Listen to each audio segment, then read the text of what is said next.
People are going to be on the boat.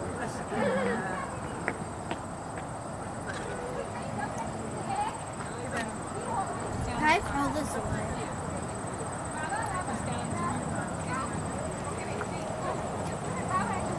Come, we never did that at Duck Lake.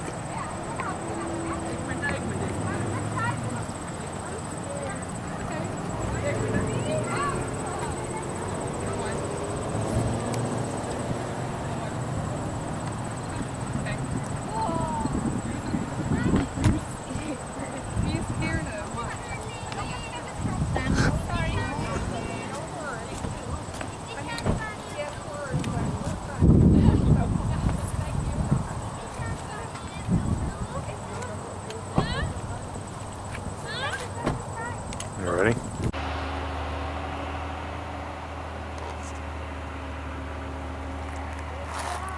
Green Mountains of Vermont, they said. It's because they got green leaves. The old rail car that came up. Part of the old hotel.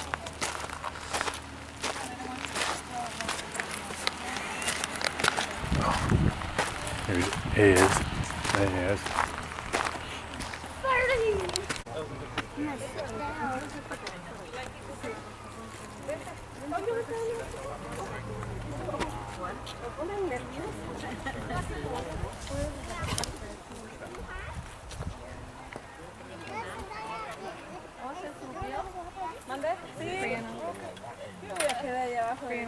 Look at mommy.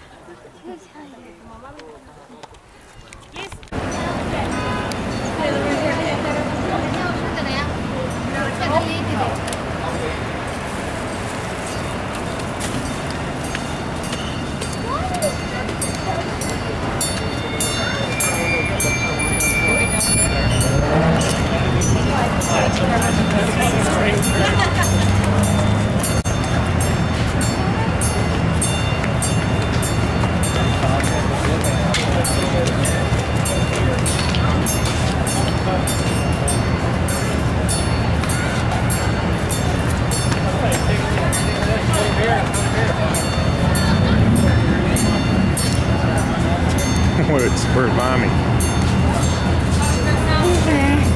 What's mommy doing? Trying to wash your hands. She won't pee again? We're always waiting for mommy, huh? Look how busy it is.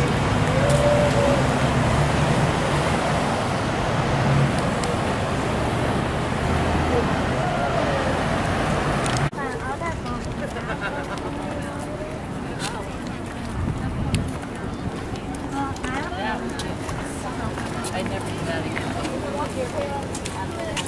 Yeah. That one's We're taking smaller. yeah.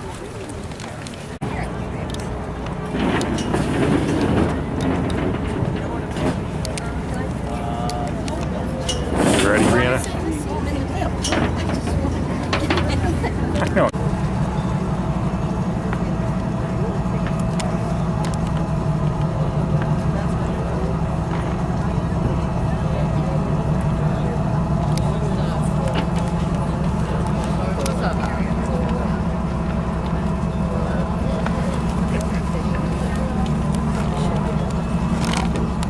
Cover your ears, folks.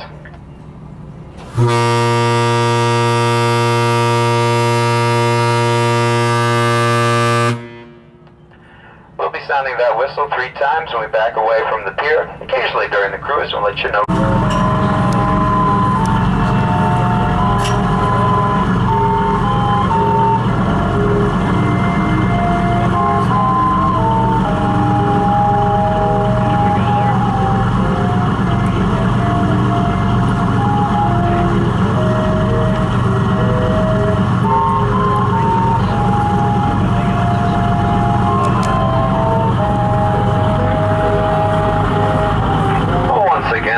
Good afternoon. We just departed the Steel Pier, which is located at the head of Lake George. Head of navigation, that is. From here, Lake Flow, feel free to face that way. Around the turn of the 20th century, a stretch of western shoreline from Lake George Village north to Bolton Landing, roughly a distance of 10 miles, was known as a Millionaire's Row, as the playground for the rich and famous at the time. Well-to-do families from cities like New York and Boston would come up here and they built their summer homes and cottages along the shoreline. By our standards, these are more like mansions. We'll point out quite a few of those homes from that era that still exist to this day, and we'll give you Albany areas. Home was later sold to Mr. Charles Peabody, one of three Peabody brothers who built large estates on the western shore here. Charles made his money in the firm of Cluett and Peabody. They were arrow shirt manufacturers. The home is still a privately owned residence to this day. It's owned by Mr.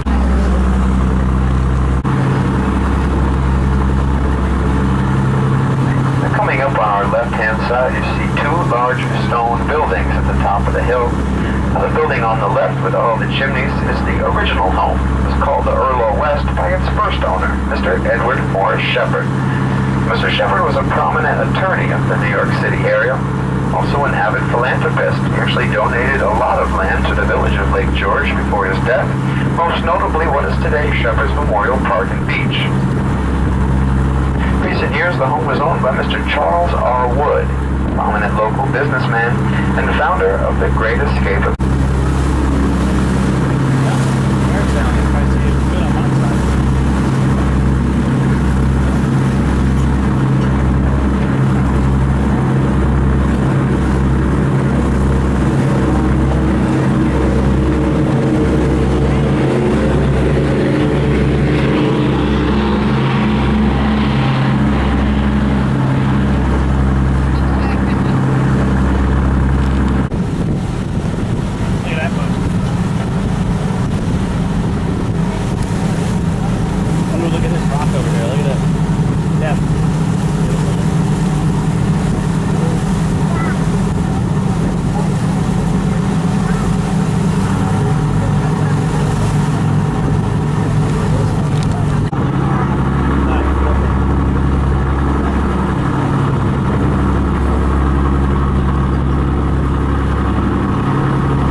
successful steamboat, the Claremont.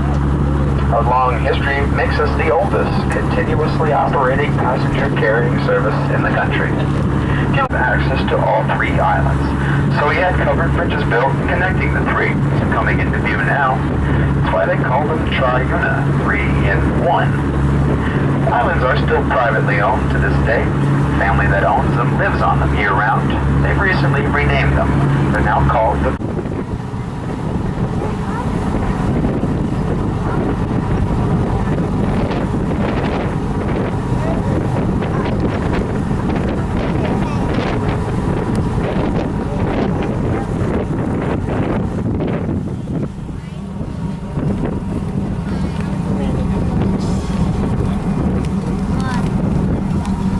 looking at Brianna.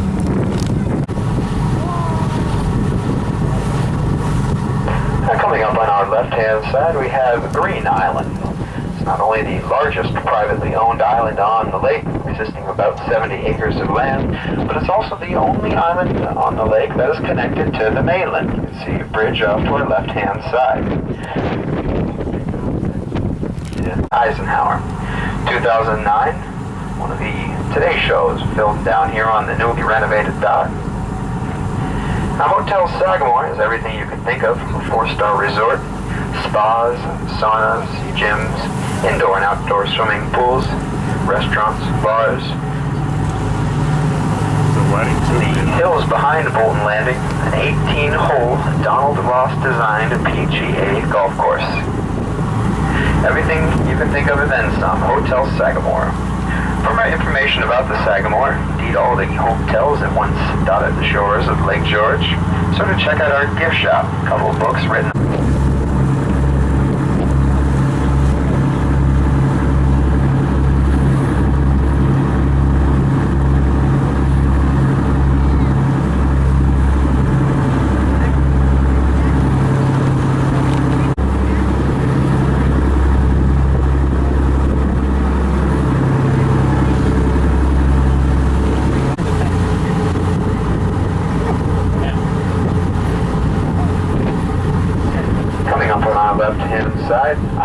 closest to the vessel is called the Mohegan Islands, where the ship actually gets its name from.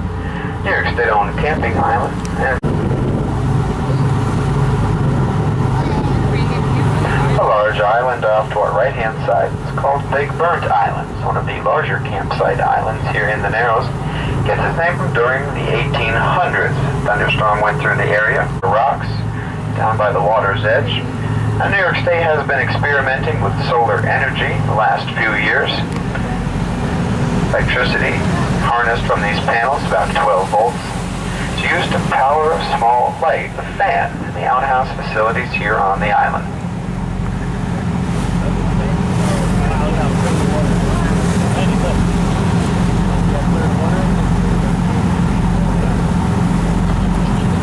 See how deep it is too? Like drops right off. Relaxing, done right, off to our left-hand side.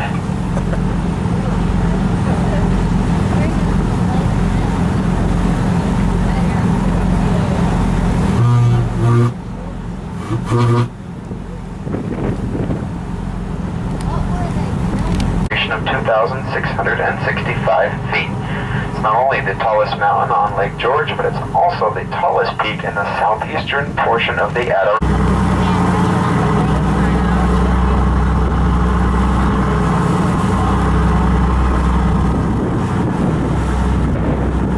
Small campfires. Hemisphere can be found in the exposed rock of Shelving Rock Mountain. You see the rock ledge now coming into view. Mr. Knapp had a large boathouse in the bay, and the boathouse was connected to the main house by an electric railway. Unfortunately, a fire caught in the boathouse, made its way up the mountain, and destroyed Mr. Knapp's estate. Although he was devastated by that, he did build a large home you see in the bay over to our left for his family. And the Knapp family still summers here. Now, at one time, Mr.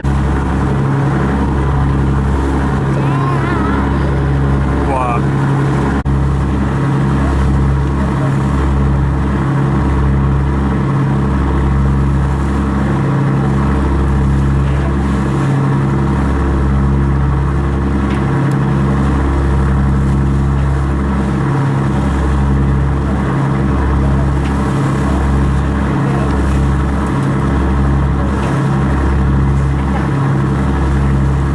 Mountain 4 feet. Very popular with bikers. From that rocky spot on top, you get a nice view of the lake. Turn around, look to the east, get a nice view of the Green Mountains of Vermont.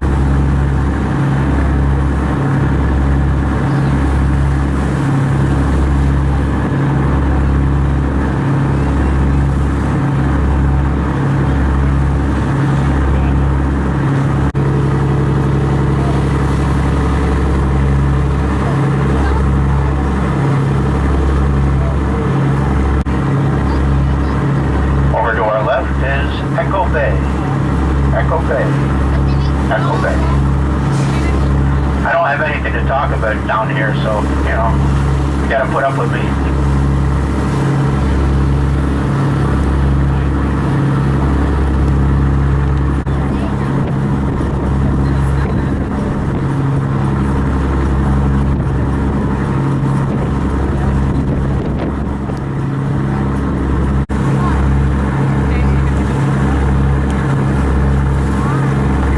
Dunham's Bay off to our left. The bay named after an early boat builder of the area. Dunham's Bay, good spot.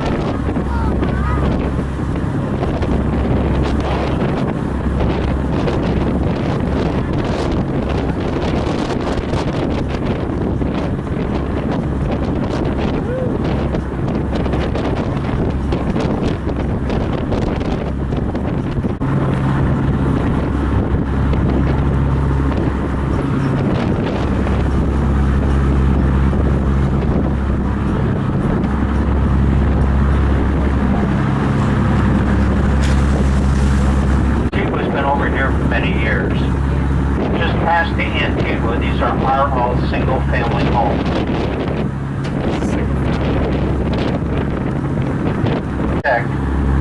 Stand by for the loud ship's whistle. Here we go.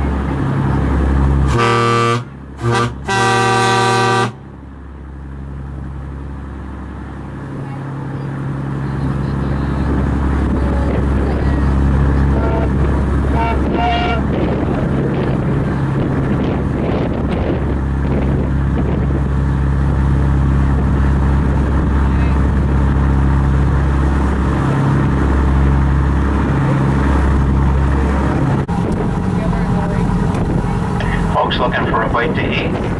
After the cruise, nice spot, just a short walk along the lakefront walkways over to our right. See the boats at the docks? That's the Boardwalk Restaurant.